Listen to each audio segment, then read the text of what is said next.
বিশ্বকাপে কে গ্রুপের ম্যাচে উজবেকিস্তানকে ৩-১ গোলে হারিয়ে যাত্রা শুরু করল কলম্বিয়া। ম্যাচের শুরু থেকে উজবেকিস্তানের জালে একের পর এক আক্রমণ চালায় কলম্বিয়া। তবে প্রতিবারই ফাইনাল টাচ থেকে বঞ্চিত হয় ক্যাফে তেরোসরা। অবশেষে ৪০ মিনিটে গোলের দেখা পায় কলম্বিয়া। লুইস ডিয়াজের বাড়ানো বলে দুর্দান্ত গোল করে দলকে এগিয়ে নেন দানিয়েল মুনোজ। শেষ পর্যন্ত এক গোলের লিড নিয়ে বিরতিতে যায় দুই দল। বিরতি থেকে ফিরে আবারও পাল্টা আক্রমণে জমে ওঠে ম্যাচ।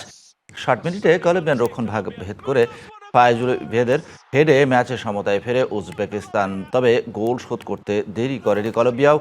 ৬৫ মিনিটে উজবেকিস্তানের জালে বল জড়িয়ে আবারও কলম্বিয়াকে এগিয়ে নেন লুইস দিয়াজ।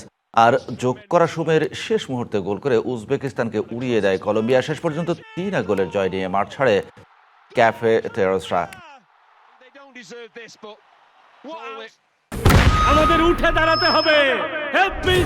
স্পিড সকল অন্যায়ের বিরুদ্ধে রুখে দাঁড়ানোর এনার্জি পার্টনার।